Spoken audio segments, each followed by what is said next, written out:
I did not cry when I walked away from the house. Not at first. My feet moved on their own, carrying me down the quiet street like my body already knew the way. The night air was cold, but I barely felt it. My mind was louder than the wind. Every step echoed with one thought. Where do I go now? Cars passed me, their headlights flashing across my face for just a second, then disappearing. None of them stopped. None of them slowed down. To the world, I was just another old woman walking alone at night. But inside me, something was breaking. I walked until my legs started to ache. Until my hands went numb from holding that small black bag so tightly. I stopped under a streetlight and finally allowed myself to breathe. That was when the tears came. Not loud sobs. Not screaming. Just quiet tears that slid down my face and dropped onto the ground, one by one. I whispered to myself, "You're okay. You're still alive." But my voice sounded unsure. I thought about calling someone. Anyone. A friend. A family member. A neighbor. But my phone felt heavy in my hand. Every name I scrolled past came with a memory. And every memory came with shame. What would I even say? They kicked me out? I have nowhere to sleep. I locked my phone and slipped it back into my pocket. That was when I realized something painful. I was truly alone. I ended up sitting on a bench near a closed bus stop. The sign above it flickered, lighting up the empty road. I sat down slowly, my knees shaking. I had raised children. I had worked my whole life. I had built a home. And now I was sitting on a cold bench, waiting for nothing. I hugged my bag to my chest and looked up at the dark sky. "Is this it?"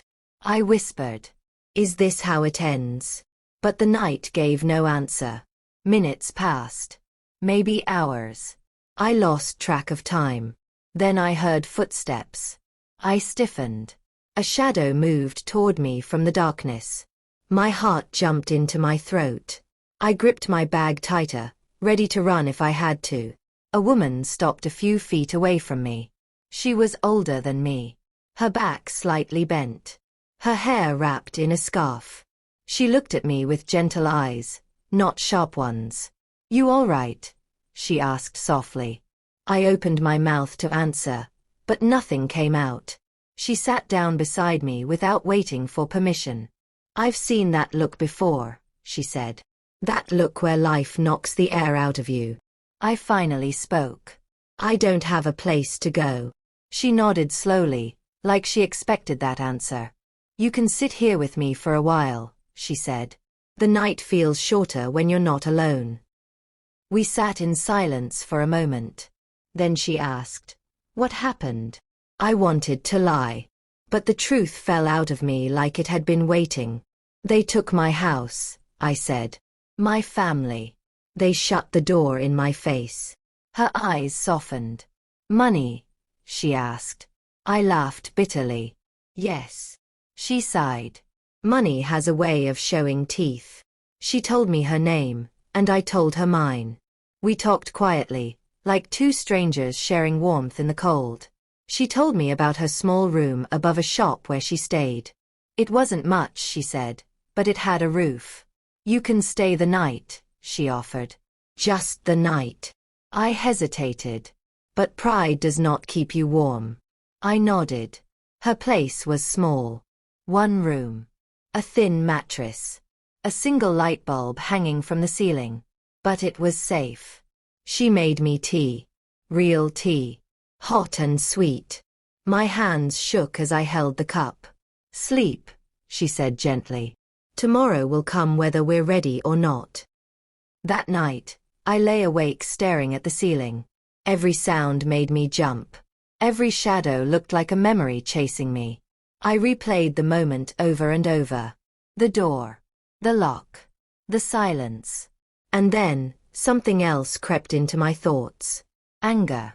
Not loud anger. Quiet anger. The kind that sits in your chest and grows roots. I thought about everything I had given. The years.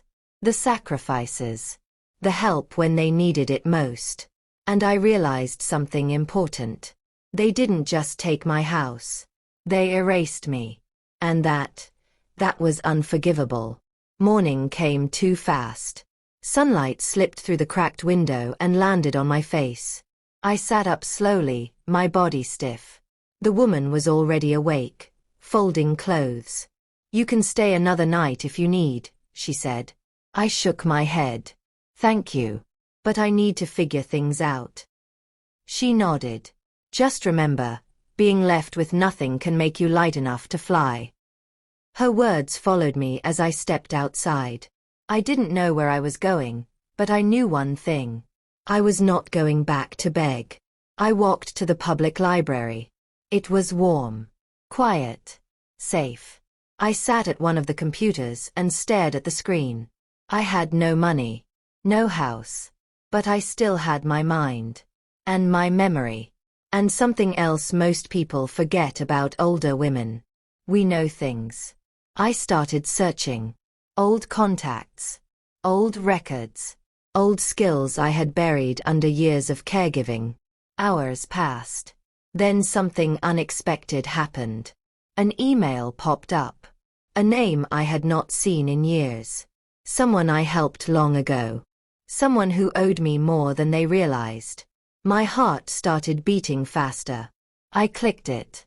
And as I read the first line, my breath caught in my throat. Because suddenly, for the first time since that door closed behind me, I saw a path forward. But before I could finish reading, my phone rang. The number on the screen made my stomach drop. It was from inside that house. From the people who had left me with nothing. And the message they left was not an apology. It was a threat. I stared at my phone like it might explode in my hand. The screen kept lighting up. Missed call. Voicemail. Another missed call. My heart was pounding so hard I could hear it in my ears. For a moment, I thought about turning the phone off. Pretending I never saw it. Pretending they no longer existed. But fear has a way of forcing your attention. I pressed play. Her voice filled my ear. Calm. Cold. Confident. "You need to stop whatever you think you're doing," she said. "And don't embarrass yourself by trying to come back. Everything is handled now. Legally. You don't want problems." The message ended. I sat there frozen, my fingers numb. Problems. That word stayed with me. Not sorry. Not "are you okay?" Not even goodbye. Just a warning. That was when I understood something important. They weren't just done with me. They were afraid of me. I leaned back in the library chair and closed my eyes. My mind started connecting pieces I hadn't noticed before. The rush to push me out. The confidence in her voice. The word, legally. They had planned this. Not overnight. Not by accident. This wasn't about anger. It was about control. I opened my eyes and looked back at the computer screen. The email was still there, waiting. I opened it again and read it slowly this time. The sender was someone I hadn't spoken to in years. Someone I once helped when no one else would. I remembered the fear in their eyes back then. The way they said, "I'll never forget this." I guess they hadn't. The email was simple. I heard what happened. I don't know how, but news travels fast. "If you're ready to work again, I need someone I can trust. Meet me." My hands started shaking. Work. I hadn't worked in years. Not for money. My life had been swallowed by family needs. By helping. By giving. But trust. That was something I still owned. I typed back slowly. "I can meet." I hit send before fear could stop me. The meeting place was small and quiet. A cafe with chipped tables and soft music playing in the background. I arrived early, my bag still my only companion. I sat near the window, watching people walk by with their busy lives, their full hands, their somewhere to go energy. I felt invisible. Then the door opened. They walked in and spotted me immediately. Their face lit up. "You look the same," they said, sitting down across from me. I smiled politely. You don't. They laughed softly. Life will do that to you. We talked for a long time. About work. About trust. About things people don't put in contracts. They explained what they needed. Someone careful. Someone honest. Someone who could see details others missed. It wasn't glamorous. But it was a start. At the end of the conversation, they slid an envelope across the table. Just for now, they said. To help you get on your feet. I hesitated. Then I took it. Inside was more money than I had touched in months. Not millions. But dignity. That night, I rented a tiny room. It had peeling paint and a window that barely closed, but it was mine. I placed my bag on the floor and sat on the bed. For the first time since I was thrown out, I slept without fear. But peace did not last. The next morning, my phone buzzed again. A message. This time, from my son. I hear you're talking to people. You need to stop. This is getting ugly. Ugly. I laughed out loud. They had taken my home. They had erased my place in the family. And now they were worried about things getting ugly? I typed back one sentence. I'm just surviving. No reply came. Days passed. Then weeks. I worked quietly. Carefully. I learned fast. I paid attention. I noticed mistakes others ignored. I kept my mouth shut and my eyes open. People started trusting me. Calling me. Asking my opinion. And with every small success, something inside me grew stronger. Not pride. Power. Still, at night, the memories returned. The door. The lock. The silence. And then, one evening, something happened that made my blood run cold. I came back to my room and found the door slightly open. I was sure I had locked it. Inside, everything looked the same. Except for one thing. My bag was open. And the papers inside, the ones I had taken from the house the night I was kicked out, were gone. In their place was a single folded note. I picked it up with shaking hands and opened it. It had only 5 words written on it. We're still watching you. I sank onto the bed, my heart racing. They knew where I was. They knew what I was doing. And they were ready to stop me. But what they didn't know, what they could never imagine, was that they had just crossed a line. And from that moment on, this was no longer about survival. It was about strategy. And the next move would not be theirs. I did not scream. I did not cry. I sat on the edge of the bed, holding that note between my fingers, and I breathed slowly until my heart stopped racing. Fear wants you to rush. Fear wants you to react. But I had lived long enough to know something important. The person who reacts loses. I folded the note carefully and placed it back on the table. Then I stood up and checked the room inch by inch. The window. The door. The lock. Nothing else was missing. Nothing else was touched. Which meant one thing. They wanted me to know. They wanted to scare me. And fear was the only weapon they had left. I locked the door and sat back down.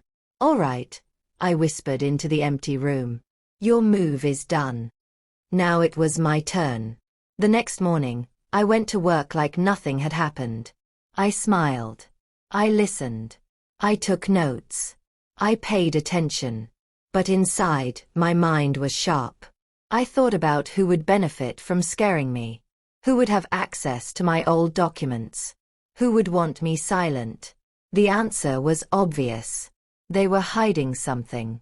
People only threaten you when they are afraid of what you know. And I knew more than they realized. The papers they took were not random. They were old files. Old agreements. Old records from years ago when money was tight and decisions were rushed. I had kept them out of habit. Out of caution. Because I never trusted easily. And now I was glad. They took the copies. Not the originals. Those I had already scanned and saved. I had learned long ago, always keep a second key. That afternoon, my phone rang again. A number I did not recognize. I answered carefully. "You need to slow down," a man's voice said. "Not my son. Someone else. Someone confident. Someone used to being obeyed. You're stepping into things you don't understand." I stayed calm. "Then why are you calling me?" Silence. "Then, because you still have a chance to walk away." I smiled. "Walk away from what?" I asked. He hung up. That confirmed everything. They weren't protecting themselves. They were protecting money. And money leaves footprints. That night, I did something I hadn't done in years. I planned. I wrote names down on paper. Dates. Places. Connections. I followed the trail backward. And slowly, a picture formed. The lottery money had not just changed their behavior. It had exposed a mess they never thought would matter again. Old property. Old signatures. Old lies. And my name was still attached. That was why they were nervous. They didn't just want me gone. They needed me erased. The next few weeks were quiet. Too quiet. No calls. No messages. No threats. That worried me more than the note. Silence means movement. Behind closed doors, things were happening. And I needed leverage. So I made my first real move. I reached out to someone I had avoided for years. A person who never forgot a debt. A person who understood how systems break. When they answered the phone, they laughed. "I was wondering when you'd call." "I need information," I said. They paused. "That usually costs." "I know," I replied.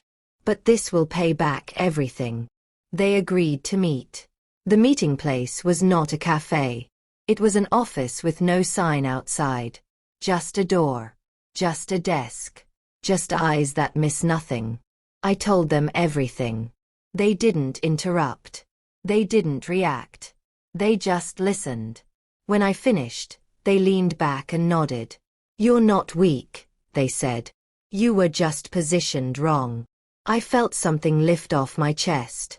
They opened a drawer and slid a folder toward me. "Start here," they said. "And whatever you do, don't rush." Inside the folder were documents I had never seen before. And one photograph. I stared at it. My hands began to shake. Because the man in that picture was standing next to my daughter-in-law. And the date stamped on it was from before the lottery win. Before the house. Before the door.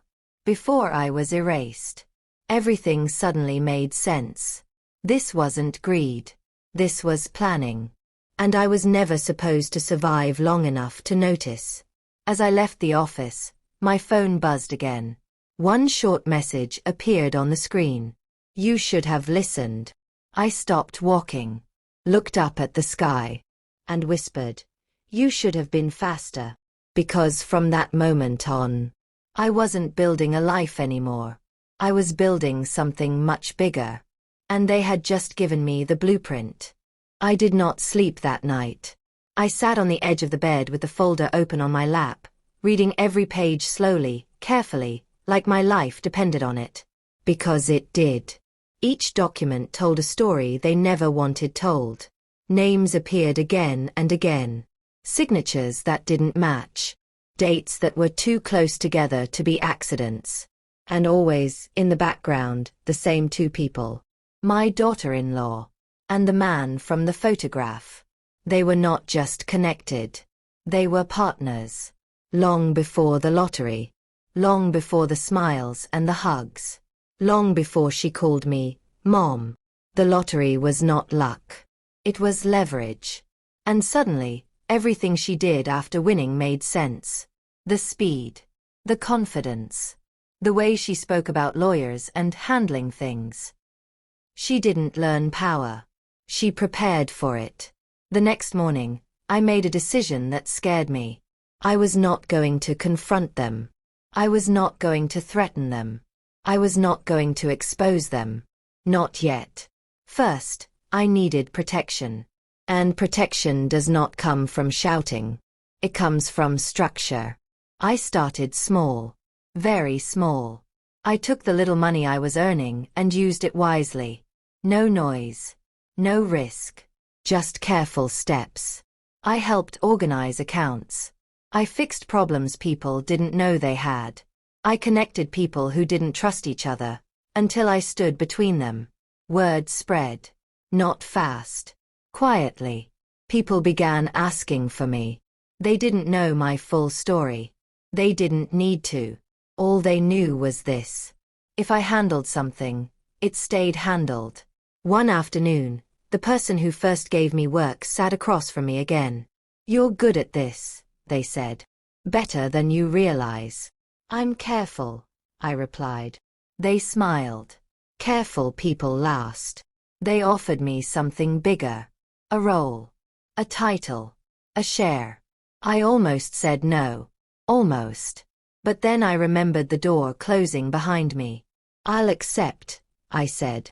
"With one condition." They raised an eyebrow. "I choose who I work with." They agreed. That was the moment the seed was planted. I rented a small office. Bare walls. One desk. One chair. But it was mine. Every morning, I sat there and worked like my life depended on it. Because it did. I kept copies of everything. I documented conversations. I protected myself. And slowly, money started flowing toward me. Not in millions. In streams. Streams become rivers. Then came the test. A client brought me a deal that looked clean on the surface. Too clean. My instincts screamed. I asked questions. They hesitated. I dug deeper. And there it was. A familiar name buried deep in the paperwork. The man from the photograph. My hands went cold. They were circling me. Testing me. Trying to see if I would notice. I closed the file. "I can't take this," I said. The client frowned. "Why?" "Because it's poisoned," I replied. They left angry. But 2 days later, they came back. Apologizing. Admitting everything. Offering more money. I still said no. That was when I knew something important. I was no longer invisible. That night, my phone rang. A number I knew by heart. My son. I almost didn't answer. Almost. "Mom," he said quietly. I waited. "She says you're causing problems," he continued. "She says you're trying to hurt us." I closed my eyes. "Is that what you believe?" I asked. Silence. Then, "I don't know what to believe anymore." That hurt. But it also told me something. The cracks were forming. The next week, I received an offer that changed everything. An investor. A partnership. Real money. They had heard my name. Not my story. Just my results. We met. They studied me carefully. "You don't act like someone who just started over," they said. I didn't, I replied. I just redirected. They smiled. The deal was signed. And just like that, the seed became a foundation. But power attracts attention. And attention attracts danger. One evening, as I locked up the office, a car pulled up beside me. The window rolled down. The man from the photograph looked at me and smiled. "Impressive recovery," he said. I didn't respond. He leaned closer. "You should remember where you came from." I finally met his eyes. "I do," I said. "That's why I won't go back." His smile faded. As the car drove away, my phone buzzed with a new message. "Stop now, or everything you're building will burn." I stood there in the dark, feeling the weight of it all. They knew. They were scared. And fear makes people reckless. I unlocked the office door again and went back inside. Sat at my desk. And opened a new file. Because this was no longer about rebuilding my life. This was about building something untouchable. And the next step would put everything at risk. Power is not loud. It does not shout or slam doors. Power whispers. Power waits. Power watches. I learned that in the weeks that followed. Business grew fast. Too fast. New faces. New offers. New money. Every day felt like a test, like someone was always measuring how much pressure I could handle before I cracked. I kept my routine simple. Same time. Same desk. Same notebook. Discipline is armor. The first sign of trouble came quietly. A client called, angry and confused. You told me the payment was approved, they said. Now the bank says it never existed. I checked my records. The payment was there. The signatures were real. The confirmation numbers were correct. But in the system, it was gone. Erased. Someone was inside. Not my office. The process. That scared me more than any threat. I shut everything down for the day. Phones off. Emails unanswered. Doors locked. Then I made a call. The person who understood systems. I think they're testing how far they can go, I said. They didn't hesitate. They always do, they replied. Before they strike. We met that night. They showed me something that made my stomach tighten. Access logs. Unusual activity. A pattern. Someone had been trying to follow my trail backward.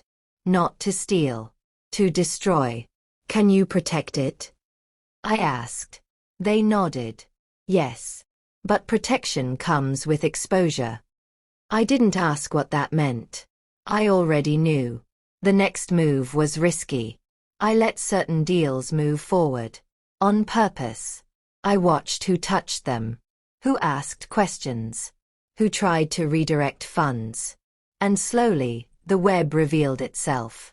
The man from the photograph wasn't alone. He never was. There were others. Quiet people. Important people. The kind who don't appear on paper. One night, I found my office door unlocked again. Nothing missing. Nothing disturbed. Just a message left on my desk. A simple object. A key. Not my key. The key to my old house. My hands trembled. They were reminding me where this started. They wanted me to feel small again. It almost worked. Almost. I went home and sat in the dark. I thought about my son. About how easily he looked away. About how fear made him small. And I realized something painful. They were using him. As a shield. As a message. That was when I decided to raise the stakes. I reached out to someone powerful. Not dangerous. Powerful. The kind of person who survives because they follow rules better than anyone else. We met in a bright office with cameras everywhere. I told them only what they needed to know. They listened carefully. Then they asked one question. Do you have proof? I slid the folder across the table. They opened it. And slowly, they smiled. This changes things, they said. That night, the calls started again. Different numbers. Same voice. You've made this worse, he said. I stayed calm. No, I replied. I've made it fair. He laughed. You think you're protected? I know I am, I said. The line went dead. The next day, news broke quietly. A small investigation. Nothing dramatic. No names mentioned. Just enough. Enough to shake confidence. Enough to make people nervous. I watched the reactions carefully. Who panicked? Who went silent? Who suddenly wanted meetings? And one name disappeared completely. The man from the photograph. Gone. That should have felt like victory. But it didn't. Because when predators disappear, they don't leave. They wait. That evening, my son finally showed up at my door. He looked tired. Older. Smaller. I didn't know how bad it was, he said. I studied him. Did you not know? I asked. Or did you not want to know? He had no answer. I'm not here to fight, he said. I'm here to warn you. My chest tightened. She's scared, he continued. And when she's scared, she does reckless things. That was the most honest thing he had said in years. After he left, I sat alone and made another list. What I had. What I needed. What I was willing to lose. Power always asks for payment. And it was time to decide how much I would give. Because the empire I was building was no longer invisible. And the next step would make enemies who could not be ignored. I closed my notebook and whispered into the quiet room. Let's see what you do when the lights come on. The lights came on slowly. Not with sirens. Not with headlines. But with questions. People started asking them. Banks. Partners. Lawyers. Simple questions that had no simple answers. And when people with money cannot answer questions, fear spreads fast. I felt it in the air. Meetings became tense. Emails became careful. Voices dropped when names were mentioned. I stayed calm. Calm is dangerous when everyone else is panicking. One morning, I received an invitation. Not a threat. Not a demand. An invitation. A private meeting. Neutral place. No lawyers. No assistants. Just us. I knew what it meant. When predators invite you to talk, it's because they want to see your eyes. I went. The room was large and quiet. Too clean. Too controlled. She was already there. My daughter-in-law. Dressed perfectly. Sitting straight. Smiling like nothing had ever happened. Like she hadn't locked me out of my own life. You look well, she said. So do you, I replied. We sat in silence for a moment. Then she spoke. This has gone far enough. I raised an eyebrow. You started it. Her smile tightened. You didn't have to survive. There it was. The truth. She leaned forward. You were supposed to disappear quietly, she said. You chose chaos. I shook my head slowly. No. I chose clarity. She laughed softly. You think you're winning? I think you're nervous, I said. Her eyes flickered. Just for a second. That was all I needed. She made an offer. Money. Security. A place to live. Walk away, she said. Sign this, and you'll never worry again. I looked at the paper. It was clean. Too clean. I don't need your permission to exist, I said. Her voice hardened. You don't understand how dangerous this is. I do, I replied. That's why I won't stop. She stood up. You always thought you were smarter than everyone, she said. No, I corrected. I just learned faster. The meeting ended without agreement. As I walked out, I felt it. The shift. This was no longer quiet war. This was personal. The next week, everything accelerated. Accounts froze. Deals paused. Investigators asked sharper questions. And then, the mistake. They moved money. Big money. Too fast. I saw it happen in real time. A transfer that didn't belong. A name that should never have appeared. I documented everything. And handed it over. That night, my phone rang again. Not her. Someone above her. You don't know what you've done, the voice said. I know exactly what I've done, I replied. Silence. Then, you've signed your own sentence. I smiled. No, I said. I've written yours. But power does not collapse politely. It lashes out. The next morning, I woke up to chaos. My office was sealed. My accounts were flagged. My name was everywhere. They were trying to bury me under procedure. Under delays. Under doubt. I expected it.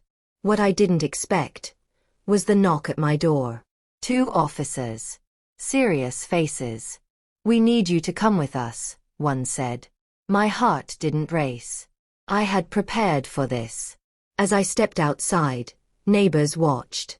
Whispers followed me. I felt the old fear try to return. But it didn't last. Because I knew something they didn't. This was not the end of my story. This was the proof. Inside the car, one officer looked back at me. "You're not in trouble," he said quietly. Not yet. That word echoed in my mind. Yet. As the car pulled away, my phone vibrated one last time. A message from her. "You should have taken the deal." I typed back a single sentence. "You should have never opened the door." The car turned a corner. And ahead of me, waiting in a bright building with too many windows, was the moment where everything would either collapse or finally be exposed. And I didn't know yet which side would bleed first. The building was taller than it looked from the outside. Glass everywhere. White walls. Bright lights that made it impossible to hide shadows. The kind of place where people believe the truth will come out simply because everything is so clean. That is a lie. Truth does not come out because a room is bright. Truth comes out because someone refuses to bend. They led me into a small room with a table and 2 chairs. No window. Just a camera in the corner. "Sit," one of them said. I sat. They left me alone. Minutes passed. Then more minutes. I counted my breaths to stay calm. This was what pressure looked like. Not shouting, not threats, just waiting. Letting your thoughts do the work for them. Finally, the door opened. 2 people walked in. Not officers. Not friends. Professionals. They sat across from me and placed a file on the table. My file. "You understand why you're here," one of them said. "I understand why you think I'm here," I replied. They exchanged a glance. That was my first small victory. They started slow. Questions about my work. Questions about my contacts. Questions about money. I answered clearly. Simply. Truthfully. I had learned long ago, lies need memory. Truth only needs courage. Then they changed direction. "Why did your family remove you from your home?" There it was. The personal turn. "They didn't remove me," I said. "They locked me out." "Why?" I met their eyes. "Because I was inconvenient." They wrote something down. Hours passed. They pushed. They tested. They waited for cracks. But I had already been broken once. There was nothing left to crack. Then they slid a photograph across the table. The same photograph. The man. My daughter-in-law. Standing close. "This picture," one of them said. "Where did you get it?" "I didn't," I replied. "It found me." That answer made them uncomfortable. Good. They leaned back. "You're asking us to believe that this was planned," one said. "I'm not asking you to believe anything," I said calmly. "I'm asking you to verify." Silence filled the room. Verification scares people more than accusations. Because verification removes choice. They left again. This time, longer. When they returned, something had changed. Their posture. Their tone. They were no longer leading. They were following. "We're going to need copies of everything you have," one said. "I already sent them," I replied. They froze. "When?" "Before I walked in," I said. "I don't gamble with my future." That was the moment I saw it. Respect. Not kindness. Respect. They ended the session just before nightfall. "You're free to go," they said. "For now." I stood slowly. As I reached the door, one of them spoke again. "You should be careful," they said. "People panic when control slips." "I know," I replied. "I've seen it." Outside, the air felt heavier. My phone buzzed non-stop. Messages. Missed calls. Voicemails I didn't listen to. I didn't need to. Fear has a sound. And it was screaming. I went straight to my office. The seal was gone. The door was open. Inside, everything looked the same. Too same. I walked to my desk and opened the drawer. Empty. The backup drive was gone. My chest tightened. That drive held copies. Insurance. Leverage. I stood very still. Then I laughed. Not because it was funny, but because it confirmed what I already suspected. They were desperate. And desperate people make mistakes. I sat down and opened my laptop. Logged in. Typed one command. And watched as files reappeared on the screen. The drive they took was not the only one. It never was. I whispered softly. You really don't know me. That night, my son called again. His voice was shaking. They're blaming you, he said. They say you're destroying everything. I closed my eyes. They destroyed it long before I spoke, I replied. She's packing, he said. Moving money. Making calls. I felt a chill. That wasn't defense. That was escape. I hung up and immediately made my own call. The powerful one. They're running, I said. I know, they replied. And running leaves trails. I looked out the window at the city lights. How long do we have? I asked. Not long, they said. Before someone gets hurt. That was when I felt it. The shift again. The quiet before impact. I locked my office, went home, and packed a small bag. Just in case. As I turned off the light, my phone vibrated one last time. A single message. No number. No name. Just 5 words. If I fall, you fall. I sat on the edge of the bed, staring at the screen. Because this time, I wasn't sure who they were talking to. And somewhere, right then, someone was making a decision that could not be undone. And whatever came next would leave no one untouched.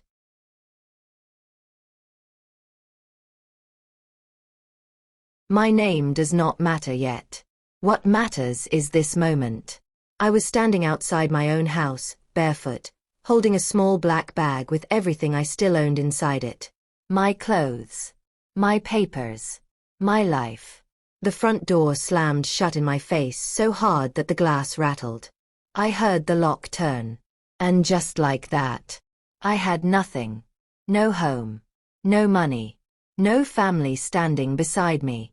Only silence.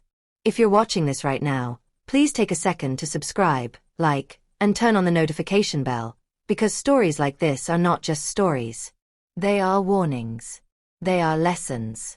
And they are proof that no matter how low life pushes you, it can never fully bury you unless you allow it. Also, tell me in the comments where you are watching from. I want to know who is standing with me tonight. Now let me tell you how I went from being thrown out like trash to quietly building something they never saw coming. But first, let me take you back to the moment everything collapsed. I remember the sound of her voice more than anything else. Cold. Sharp. Final.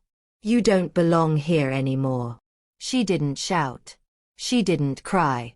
She didn't even look nervous. She stood there in my living room, with her arms crossed, like she had been waiting years to say those words. My daughter-in-law. The woman I welcomed into my home. The woman I defended when no one else trusted her. The woman I helped when she had nothing. And now she was telling me to leave. I laughed at first. Not because it was funny, but because my brain could not accept what my ears had just heard. This is my house, I said softly. I raised my children here. She smiled. Not a warm smile. Not a kind one. A smile that said she had already won. Not anymore. That was when my son looked away. That hurt more than anything she said. He didn't argue. He didn't speak. He didn't defend me. He just stood there, staring at the floor, like I was already gone. That was the moment I knew something had changed. Something big. Something dangerous. Because people don't act like that unless they think they hold all the power. And she did. Or at least, she thought she did. Earlier that same week, the whole family had been celebrating. The lottery ticket. The numbers. The screaming. The crying. The money. So much money that people could not even say the amount without shaking their heads. Millions. Enough to erase fear. Enough to rewrite history. Enough to turn love into greed overnight. I remember hugging her when the news broke. I remember telling her how proud I was. I remember praying that the money would not change her. But money does not change people. It reveals them. And that night, in that living room, she was fully revealed. "You'll be fine," she said, walking past me toward the kitchen. "You're strong. You always say that, right? Strong." That word felt like a slap. Because strength should not be tested like this. I asked one last question. "Is this what you want?" I said to my son. "Is this how it ends?" He swallowed hard. And said nothing. That silence was my answer. They gave me 10 minutes. 10 minutes to pack the life I had built over decades. I went to my bedroom and opened my closet. My hands were shaking so badly I could barely fold my clothes. My heart was beating in my ears. Every sound in the house felt louder than it ever had before. The walls watched me. The bed watched me. The house knew. I picked up a small photo frame from the nightstand. A picture of me when I was younger. Smiling. Hopeful. I almost laughed again. I left it behind. I zipped the bag. And when I walked back into the living room, she was already holding the door open. Like a stranger. Like a guard. Like an executioner who had finished the job. I stepped outside. The door closed. The lock clicked. And the house that once knew my footsteps rejected me completely. That was the moment the title of my life changed. They left me with nothing. But what they didn't know, what none of them could see, was that this was not the end. This was the beginning. Because as I stood there in the dark, holding that small bag, something inside me hardened. Not with anger. With clarity. I made myself a promise right there on that cold ground. I will survive this. I will rebuild. And one day, they will hear my name again. But not tonight. Tonight, I walked away with nothing. And behind me, inside that house, a celebration was just beginning. What they did next. What they planned behind closed doors. And the secret decision I made that very same night. That changed everything. And it's coming next. I slept with my clothes on. Not because I was afraid of the dark, but because I was afraid of time. When people start running, they don't wait for morning. They move at night. I woke just before dawn to the sound of my phone buzzing on the floor. Not ringing. Buzzing. Short. Urgent. Over and over again. I picked it up. 5 missed calls. All from different numbers. That was bad. That meant coordination. The first message came through as I was sitting up. Funds are shifting. Fast. The second followed seconds later. She's not alone. Then the third. This isn't just money anymore. My chest tightened. I swung my legs off the bed and stood, forcing my body to wake up. I had known this moment would come. I just didn't expect it to come like this. I made coffee I didn't drink. I opened my laptop and watched numbers move across the screen. Transfers. Closures. Shell accounts waking up after years of silence. They weren't hiding anymore. They were evacuating.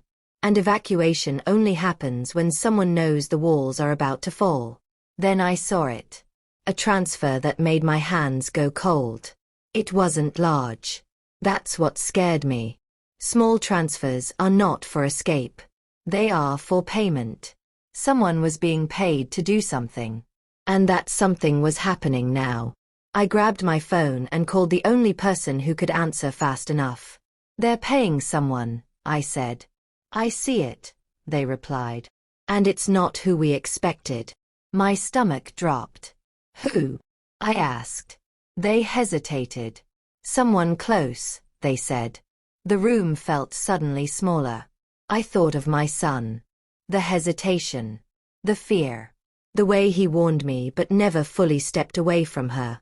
No, I whispered. It doesn't mean what you think, the voice said. But it does mean you're not the only target. That was worse. The knock at the door came 10 minutes later. 3 sharp knocks. Not polite. Not violent. Controlled. I didn't open it immediately. I checked the window. 2 figures stood outside. Plain clothes. But the posture was familiar. I opened the door slowly. We need to speak with you, one of them said. Now. I grabbed my bag and stepped out. This time, the neighbors didn't whisper. They stared.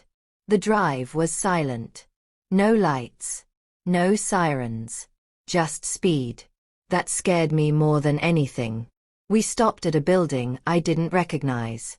No sign. No windows. Inside, the air felt heavy. I was led into a larger room than before. A long table. Several chairs. Too many. People were already there. Some I recognized. Some I didn't. And one chair, empty, at the far end. Reserved. She hasn't arrived yet, someone said. My heart pounded. I knew who she was. They began without her. Evidence laid out like pieces of a broken mirror. Money trails. Phone records. Witness statements. They weren't asking me questions anymore. They were confirming answers. Then the door opened. And she walked in. My daughter-in-law. She didn't look scared. She looked tired. But behind that tiredness was calculation. She sat down slowly and looked straight at me. You really couldn't stop, she said. I didn't respond. This room was not for arguments. It was for consequences. They spoke for a long time. She denied nothing. That surprised me. Instead, she explained. Coldly. Carefully. How the plan began. Who helped. Who benefited. And then she said something that made everyone in the room freeze. She knew more than she admitted, she said, pointing at me. I felt every eye turn. She was always smarter than she looked, she continued. That's why we had to move fast. Had to. Past tense. One of the officials leaned forward. Are you saying you intended to remove her permanently? The silence that followed was thick. She smiled faintly. I'm saying, she replied, that loose ends are dangerous. My heart didn't race. It settled. Because fear disappears when truth is finally named. They took her away. Not gently. Not violently. Just firmly. As the door closed behind her, someone spoke quietly. This is bigger than we thought. I nodded. It always is, I said. They released me hours later. Night had fallen again. I walked out into cool air that felt unreal after fluorescent lights. I should have felt relief. I didn't. Because my phone buzzed as soon as I stepped outside. A message from my son. Just one sentence. They came to the house. I called him immediately. No answer. I tried again. Nothing. The street felt suddenly empty. I stood there, staring at the phone, feeling something I hadn't felt in a long time. Pure fear. Not for myself, but for what she might have set in motion before she was stopped. Because if she was willing to erase me, what would she do now that she had nothing left to lose? And somewhere, right then, a final decision was already unfolding. One that would decide whether everything I built would stand, or burn to the ground. I drove without knowing where I was going. That is the truth. My hands were steady on the wheel, but my mind was racing faster than the car. Every red light felt like a delay I could not afford. Every green light felt like permission to keep moving forward, even though I didn't yet know toward what. They came to the house.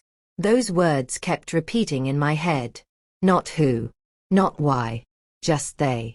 Fear does not need details to grow. I finally pulled over and forced myself to breathe. Panicking would not help my son. Guessing would not protect him. I needed information. I made a call. They went to the house, I said the moment the line connected. I can't reach him. I know, the voice replied. We lost him too. My chest tightened. Lost him how? He left before we arrived, they said. No phone. No car registered to him. Someone moved him. Moved. That word felt heavy. This was no longer about money. This was about leverage. I closed my eyes and leaned my head back against the seat. For years, I had protected everyone else. I had softened every conflict, absorbed every insult, sacrificed every boundary. And that weakness had taught her something dangerous. That the fastest way to control me was through my child. I turned the car around. If she had lit a fire, she would expect me to run from it. I didn't. I drove straight into it. The house looked the same from the outside. Lights off. Windows dark. Too quiet. I parked across the street and waited. Minutes passed. Then a shadow moved behind the curtain. Someone was inside. And it wasn't my son. I didn't knock. I didn't call out. I called the one number I had been told to use only if everything had failed. It's time, I said. We're already moving, they replied. Do not enter the house. I'm already here, I said. Silence. Then don't be alone. The front door opened before I reached it. The man from the photograph stepped out. Calm. Confident. Smiling like this was always how it would end. You should have stayed invisible, he said. I stood my ground. Where is my son? He shrugged. Safe. For now. My hands clenched. Why? I asked. She's gone. The money's frozen. What's left? He leaned closer. Control, he said. You taught us that. That was when the street filled with sound. Cars. Doors. Voices. The lights came on all at once. He stepped back. Too late. They surrounded the house. Not loudly. Not violently. Efficiently. The man's smile vanished. He looked at me one last time. This doesn't end here, he said. I met his eyes. No, I replied. It ends with the truth. They took him away. Hours passed. Questions were asked. Calls were made. Then finally, just before morning, my phone rang. A familiar voice. Shaking. Alive. Mom, my son said. I closed my eyes and let the tears fall. I'm here, I whispered. They brought him to me just as the sun began to rise. He looked smaller. Older. But he was alive. He held me like he used to when he was a child. I'm sorry, he said into my shoulder. I didn't see it. I held him tighter. I know, I replied. That's why you were easy to use. As we sat there, wrapped in exhaustion and relief, the person in charge approached me. This isn't over, they said quietly. What you uncovered reaches further than we thought. I nodded. I know. They studied me for a long moment. You built something powerful, they said. And now everyone knows it. I looked at the city waking up around us. At the noise. The movement. The attention. Power always demands visibility in the end. My phone buzzed one last time. An unknown number. A single message. You won this round. I stared at the screen. Because it didn't say you won. It said this round. And as the sun climbed higher, I understood something clearly. They left me with nothing. I came back with an empire. But empires don't rise without enemies. And the final reckoning had not yet begun. The morning after everything fell apart felt strange. Too quiet.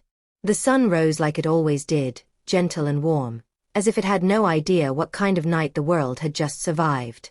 People went to work. Cars filled the streets. Life moved forward. But mine had changed forever. I sat in a small room with my son beside me, watching steam rise from 2 untouched cups of tea. He looked tired, but calmer. Safe. That was all that mattered. For now. They're both in custody, the official said quietly, standing near the door. And no, this time, there will be no disappearing acts. I nodded. I had heard those words before, years ago, in other situations. But this time felt different. This time, too many eyes were watching. Too many records had been made. Too many doors had been opened. They tried to burn everything down, he continued. But what you built, it's layered, protected, hard to touch. I looked down at my hands. Old hands. Hands that had cooked meals, cleaned messes, wiped tears, signed school papers, and held people together while they took everything I gave. Those same hands had now built something stronger than fear. I didn't build it to fight, I said softly. I built it so I wouldn't be erased again. He nodded. That's usually how the strongest things are built. Later that day, I walked into my office again. The same desk. The same chair. But everything else felt new. People stood when I entered. Not out of fear. Out of respect. That was when it truly hit me. They didn't just fail to destroy me. They created me. The truth came out in waves. Not all at once. But enough. Enough to clear my name. Enough to expose their plan. Enough to protect what I built. I never celebrated. I didn't smile for cameras. I didn't give speeches. That kind of victory doesn't need noise. My son stayed close. We talked late into the nights, about mistakes, about silence, about how easy it is to look away when someone else is making decisions for you. I thought staying quiet would keep the peace, he said once. I shook my head gently. Silence doesn't keep peace, I replied. It just feeds the wrong side. He understood that now. That was another victory. Weeks passed. Then months. The empire grew, not in size alone, but in strength. It was built on trust. On records. On clarity. Things greed can't survive in. Sometimes, late at night, I thought about the house. The door. The lock. The moment I was left with nothing. And I realized something important. They thought taking my home would end me. But a home is not walls. A home is power. And power, real power, travels with you. One evening, I stood by the window of my office, looking out at the city lights. My phone buzzed with a message from someone just starting over, asking for advice. I typed back slowly. Don't rush. Don't beg. And never disappear for anyone. Then I paused. And added one more line. They may leave you with nothing, but that doesn't mean you stay there. If you've stayed with me until this moment, thank you. If this story touched you, even a little, please like this video, subscribe to the channel, and turn on the notification bell so you never miss stories like this. These stories are not just entertainment. They are reminders, warnings, proof. And tell me in the comments, where are you watching from? Let me know you're here. Let me know you're listening. Because somewhere right now, someone is being pushed out, silenced, or erased. And they need to know this one truth. Being left with nothing can be the most powerful beginning of all. This is where my story ends. But if you're paying attention, it's also where yours might begin.